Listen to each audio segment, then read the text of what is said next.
Salut Mathieu, c'est lundi et lundi c'est jour de rugby. Vous revenez d'un déplacement lointain qui s'est plutôt passé difficilement pour les Agnoviens. On s'y attendait, hein. Couche-les-Mines est une équipe bourguignonne qui a l'habitude de jouer, de ferrailler en Fédéral 3 et même Fédéral 2 hein, par le passé. Et on a vu rentrer sur le terrain Arnaud Duvernois, qui est le 3/4 centre et capitaine de cette belle équipe qui va vraiment nous faire nous faire douter, nous mettre à mal, comme ici. On a beaucoup de mal déjà sur la première action. On le voit que ça va être un petit peu ce qui va se passer tout au long de la partie. Un terrain un peu lourd, mais bon, bien sûr, le beau temps est revenu ce dimanche. Et on va voir ici, là, on voit le ballon qui va voler de main en main avec des belles intentions bourguignonnes. Et bien sûr, même si Haguenau arrive à se replacer sur la latéralité et mettre sa défense en place, hein, comme on le voit ici, hein, parce que vraiment il y avait de la puissance et de la vitesse en face. Hein. Mais vraiment, ils avaient envie de montrer devant leur public venu très nombreux. D'ailleurs, j'étais même surpris qu'il y ait tellement de monde ce dimanche. Et on voit que là, on voit bien cet impact collectif hein, de cette équipe qui maîtrise vraiment, a bien une bonne lecture de l'équipe de Haguenau. On le sent qu'ils vont nous mettre vraiment à mal, notamment dans les groupes pénétrants.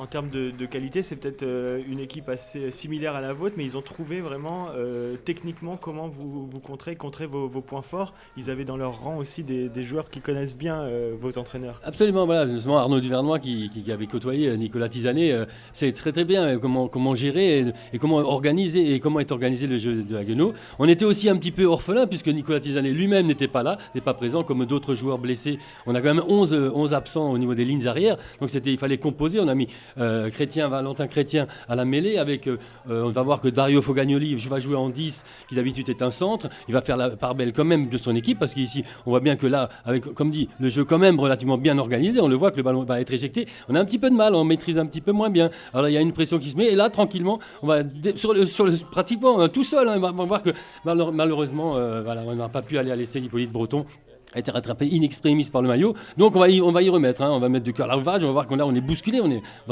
c'est difficile de déployer de jeu. Valentin Chrétien lucide, qui envoie donc Dario Fogagnoli tranquille hein, dans un fauteuil, un joli drop qui remet le score à 6-3, donc on n'est pas perdu. Même si on sent qu'on est un petit peu poussif pour cette entame de match, il n'y a pas le feu au lac, comme on dit, à 6-3, il y a toujours... Mais voilà, maintenant on va voir que la pression va se faire. Et bien sûr les Couchois, hein, qu'on les appelle, les habitants de Couche-les-Mines, vont tenter effectivement de développer du jeu, de déplacer le jeu. On va voir qu'il y a un essai qui ne sera pas accordé parce qu'il y a un en avant, voilà, sur la dernière passe, hein, qui était pourtant le jeu était bien envoyé, la balle était bien envoyée, mais voilà, l'arbitre revient sur une position de pénalité de hors-jeu. Donc voilà, ça permet au très bon buteur Drivo, d'ailleurs il va être l'auteur de tous les points de son équipe. Hein. Au départ, ils vous ont fait mal au pied. Au pied, absolument, voilà, parce qu'ils nous ont mis à la faute en fait. Hein. Dès on a tenté d'organiser notre jeu, on a fait des petites fautes, on a gratté, on est venu un petit peu par le côté, tout ça, on a fait, et c'est ce qui nous a fait comme ici, on la voit ici, il y a une percussion, elle est plus ou moins volontaire hein, sur le joueur, donc c'est une obstruction. Bien sûr, c'est une pénalité 3 points. Ce buteur, comme dit, il a pratiquement du 100%. Hein, jusque-là, il a réussi toutes ses tentatives de pénalité. Et alors, le score prend quand même une sacrée ampleur. Alors, on commence un petit peu à douter. Et surtout ici, avec ce décalage sur les extérieurs, avec cet arrière Drivo, donc, qui va les pousser avec le dernier ultime rafut, va se aplatir dans l'embut. Voilà, c'est pour la joie collective. Et déjà, le score à 20-3 à la 51e minute. Alors par contre, on va faire rentrer du lourd parce qu'il faut remettre dans l'axe. Il y avait Thomas Abbé, on vient de voir Antoine Crut, on va voir plusieurs fois. Ou ici aussi Erwan Derbecourt, des joueurs puissants qui ont du jeu, hein, qui ont du ballon en plus. De nouveau Antoine Crut qui avait vraiment envie du feu dans les jambes, il avait vraiment envie d'inverser la vapeur hein, parce qu'on sentait qu'on était mis à mal. Louis Kern aussi, un joueur qui a joué, comme dit, à Saint-Denis pendant des années en Fédéral 2. Ici, de nouveau, Antoine Crut. On retrouve les mêmes joueurs qui sont frais, qui ont envie de prouver.